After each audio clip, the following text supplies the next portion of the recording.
Hello and welcome to Eyewitness Report on Channels Television. I am Yomi Otaigbe. Following recent pictures and videos from our eyewitness reporters, this episode of the program will examine the efforts by the Rivers State government and the Nigerian Navy in fighting crude oil theft and illegal refineries in Rivers State. In Anambra, a joint security operation leads to the demolition of kidnappers' den in Oba, Idemili South local government area of the state.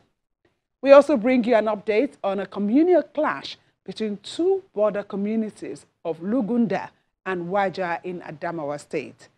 These and more shortly. We begin from Rivers State. The military appears to be making progress in the onslaught against economic saboteurs with the discovery of illegal oil bunkering and crude oil theft in two communities of Degema local government area. Like the usual surveillance, officers of Nigerian Navy ship NNSS Pathfinder in Port Harcourt leads journalists on a visit to a seaside market at Castron Channel near Obumakiri community in Degema local government area of Rivers State.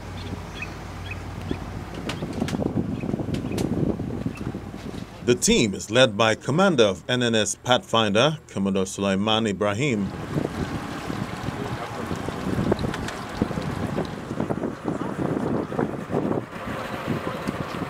The tour is to enable journalists witness the effort of the Navy in curbing crude oil theft in the area.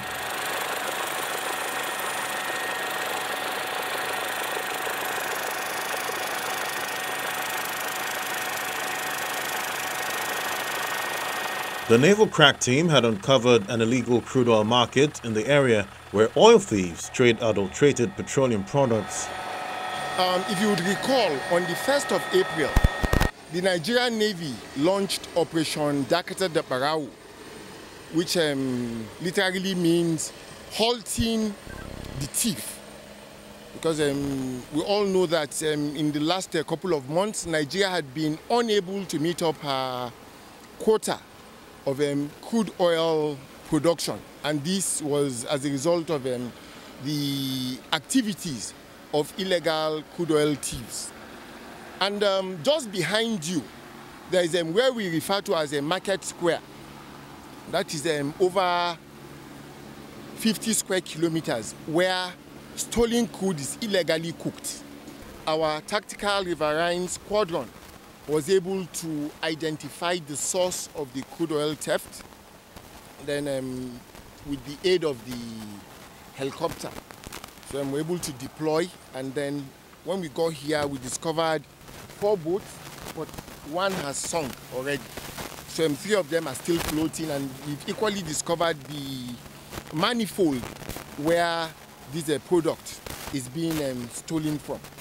The discovery was made following the deployment of troops and military assets as part of a special operation launched earlier in the year. Aerial surveillance, and this is made possible by the support of the Chief of the Naval Staff, who has deployed resources and platforms to make sure that this illegal activity is put to a stop.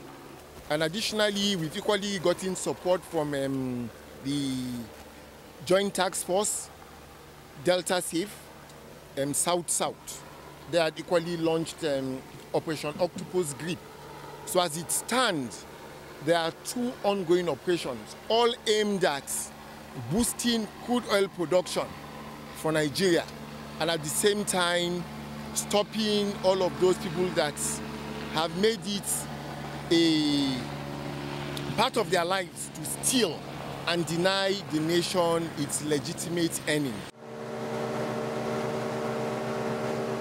Recently, the NNS Pathfinder discovered a settlement, Tambolo Sunji in Degema, where illegal oil bunkering and artisanal refining take place.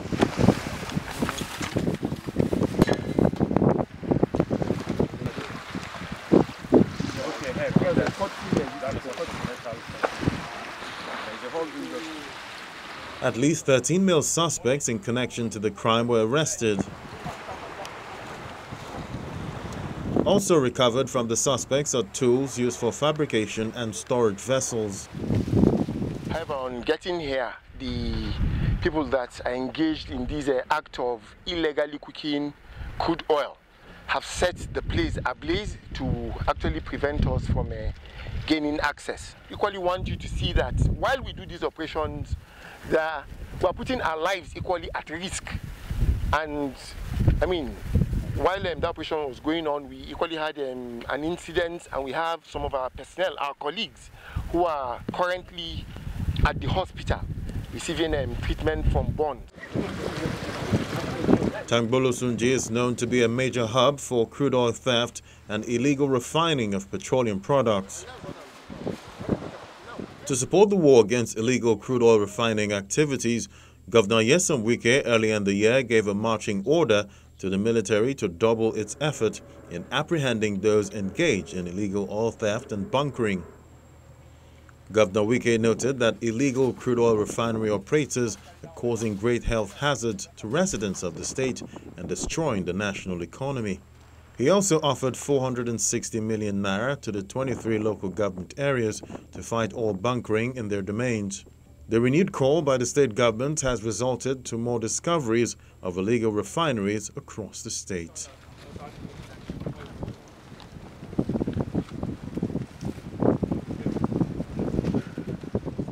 Like Nigeria, maritime crime and piracy is also a cause of concern on the Gulf of Guinea, and African navies are seeking innovative ways to tackle these challenges.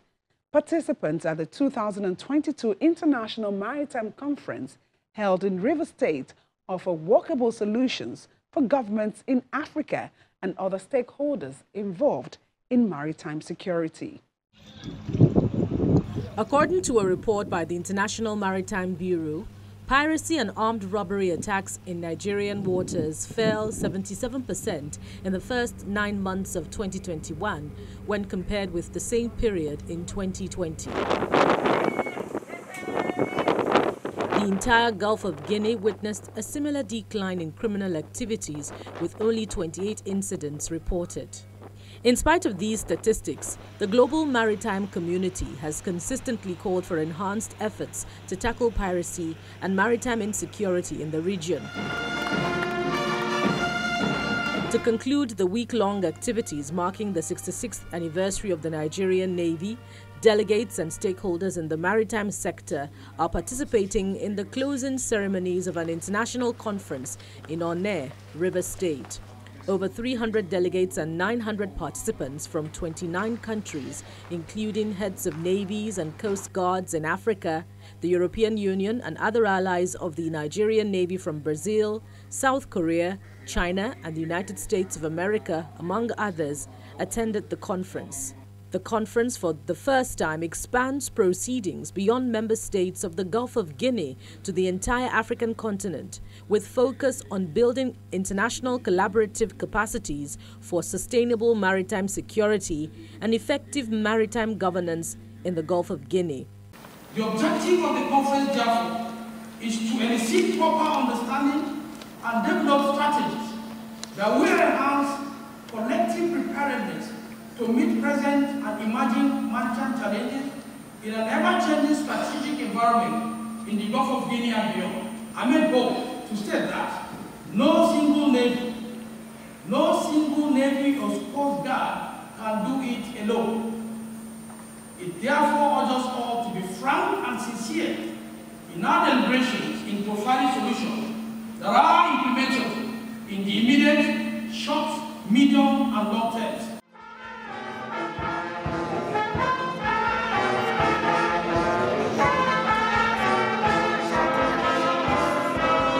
At the end of the conference, participants agreed on a 36-point resolution towards improving maritime security in the African continent. Among them is the need for governments to establish special courts to ensure speedy prosecution of cases of piracy, sea robbery, and other related maritime crimes. Participants demand that navies on the Gulf of Guinea should develop and strengthen their surveillance capabilities in order to enhance effective information sharing. Also, as part of their ship renewal initiatives, African nations should leverage the shipbuilding capabilities of member countries, such as Nigeria, to enhance their platform holding.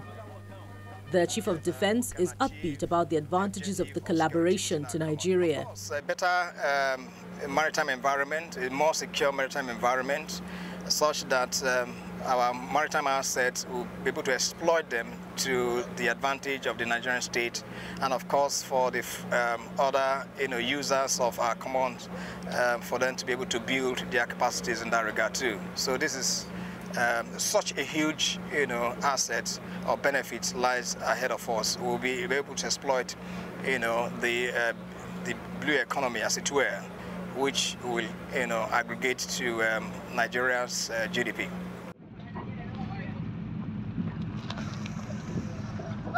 To mark the 66th anniversary, a special military operation codenamed Eddie Diana is launched to enhance maritime security on the Gulf of Guinea. The crew, comprising local and foreign naval personnel, patrol the high sea for days to demonstrate a collaborative force against maritime crime.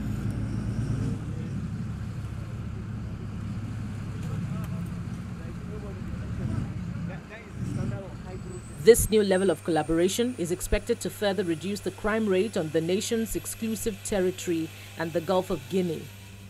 The Gulf encompasses over 12 countries from Senegal to Angola. It's a strategic maritime domain with huge natural resources and provides a critical route for international shipping. We move on to Anambra State, where security operatives have smashed a criminal hideout in the latest operation against kidnappers in the state. The raid led to the demolition of a bungalow which is said to be a kidnapper's den in Oba, in Idemili South local government area of the state.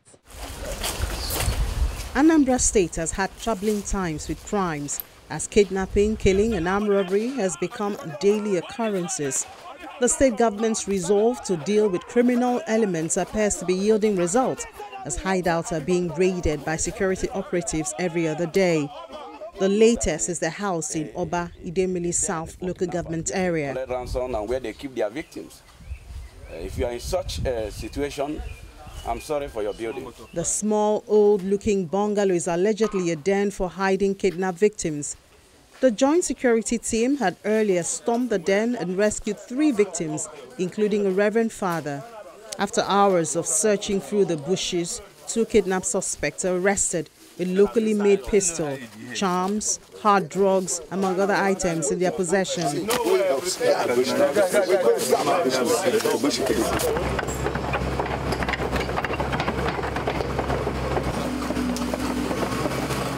Not long, a bulldozer is deployed to demolish the building.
Reacting to the developments, Governor Chukwuma Soludo restated his commitment to tackle faceless criminals in the state headlong.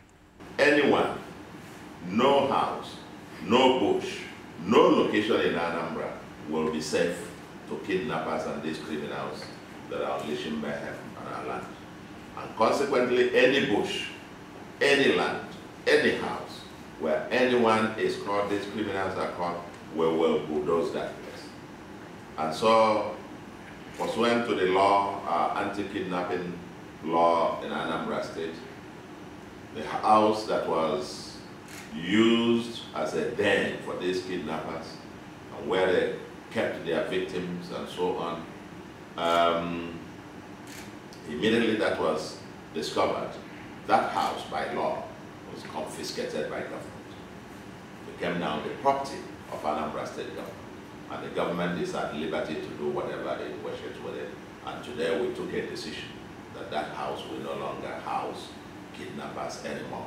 We raise it to the ground and clear that compound. The complicity of silence must be condemned. We'll keep a zoom on that neighborhood and on the people who are living there, because there must be something going on around that neighborhood. And let me use this opportunity to thank the joint forces of our security men and women, whether it's vigilante or the army, the police, the navy, the civil defense, and the DSS, and so on, for their gallantry. Governor Soludo also appeals to the people of Anambra State to be security conscious at all times and report to relevant authorities any suspicious movement or strange people in their communities.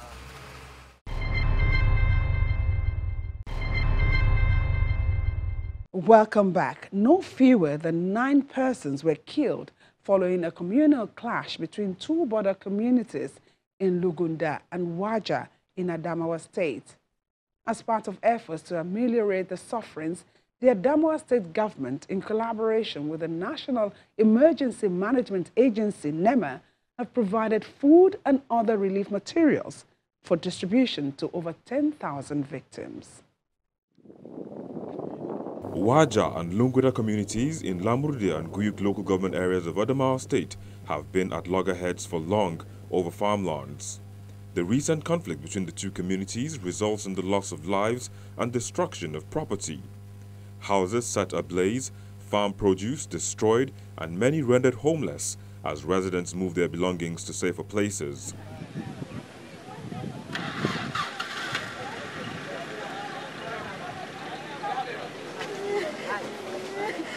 Some of the displaced persons are being sheltered in the school under the watch of security personnel.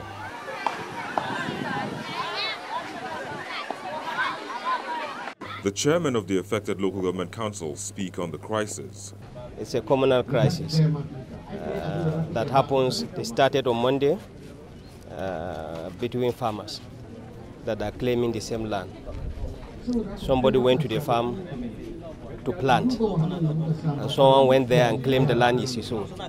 So while they were trying to sort out themselves, it went into a commotion. We tried to subside it on Monday. It was really subsided. On Tuesday we were here. It was okay until yesterday evening around 6 when we had report that houses have been burned. So actually the situation is very unfortunate. At the moment, they need medical, they need food, they need shelter. No matter how the place will be, because they need a place to call a home. As you can see, their houses were burned down. It is truly a pathetic situation. Some of them were living with their relatives. Governor Umaru Fintiri, accompanied by the Deputy Governor, Crowther Seth, security chiefs, and some top government officials visit the 2 warring communities to assess the damage.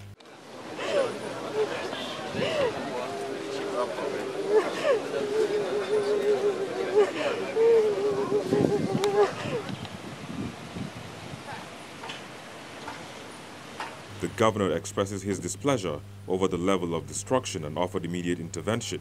It is our responsibility to ensure that this area and community is well protected. We are going to have our security meeting here right in this community today with all the service commanders and the chairman of the 2 local governments, and to ensure that whatever necessary security measures and actions that are needed to secure them are put in place right now and today. The government agencies are responsible for taking care of displaced IDPs are on their way. The Ministry of Health are also on their way to come and take care of the sick ones and also the children that we have all seen there. So pathetic, but already I've put all the necessary measures to ensure that we bring some succor to the people of this community. Days later, the state government's promise to provide relief to displaced persons is fulfilled as trucks loaded with food and non-food items arrive in Lafia and Boshikiri camps amidst heavy presence of security personnel.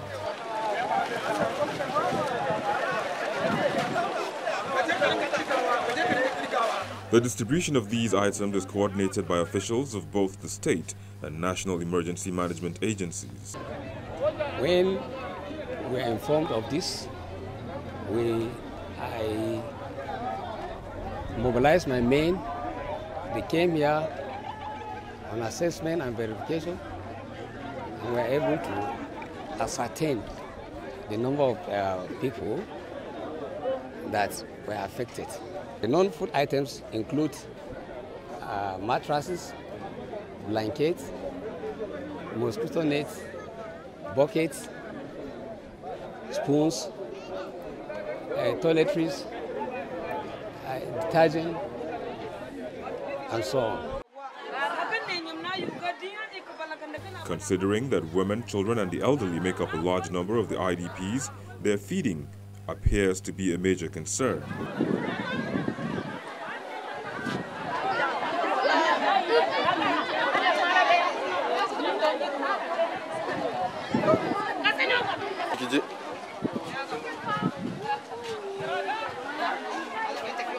Beyond food, there are also health concerns in the camps. Now we've been receiving a lot of complaints about health issues, malaria and other health issues, and there is no medical facility or clinic on ground to help to cater for this need. So we are calling on the government and other wealthy individuals, NGOs, churches, groups to come to our aid with medical facilities, medical equipment, drugs, so that we can be able to meet the health needs of the people. I'm using this opportunity to appeal. Although the state government, the federal government under NEMA have done a lot, but the level of destruction is numerous. We are appealing on international bodies, well-to-do individuals, corporate organizations to please come to the aid of these victims, mainly women and children. We've discovered in some of the camps, some women have even delivered. In Dumna camp, we have over 4 deliveries. In Lamor, the town hall, we have over 2 deliveries. So there are many pregnant women. There are so many children.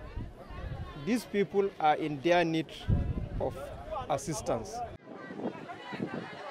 The lawmaker representing Guyuk at the state constituency applauds the efforts of the state government in restoring peace to the area.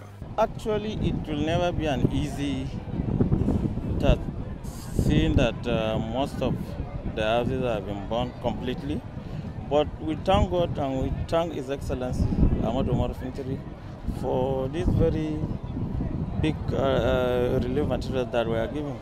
So I think with these little items or much items, they will at least feel a kind of relief, pending when they will move back to their respective houses. We need to thank Almighty Allah, and we also thank this our able good governor, that's His Excellency Alhaji Umaru Ahmadu Fintiri, the governor of Adamawa State, the peace ambassador governor.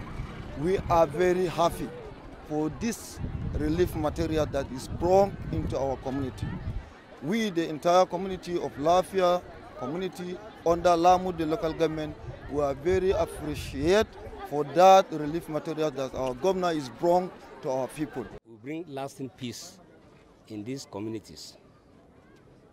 Although the provision of immediate needs is a good step towards reducing the challenges that confront the IDPs, ensuring the reconciliation of the two warring communities remains what could lead to a permanent solution. On this program, eyewitness reporters are involved in telling their stories by sending pictures and videos of happenings in their neighborhood.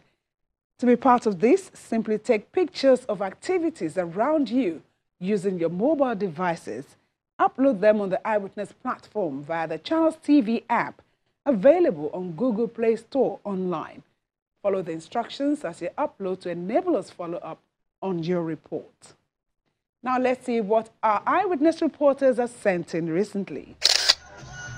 This segment of the program begins with an eyewitness video of commercial motorcycle operators, also called Okada riders, on a one-way drive, that is, driving in the opposite direction of their way on the Ikoyi Bridge in Ido, Lagos mainland.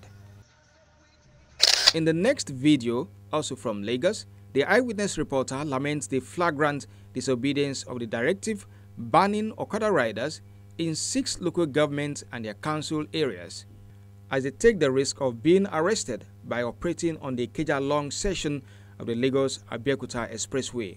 The sender says their outing is more evident in the evening, when enforcement seems to have gone to sleep. Finally, here is a video of a residential building on fire. The location is llabere Road in Ikoyi, Lagos State.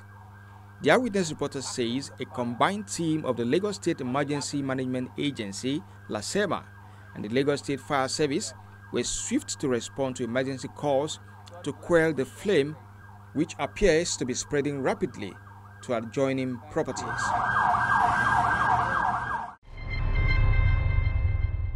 Thank you for sharing those pictures with us. We hope to get more from you. That's the program for this week.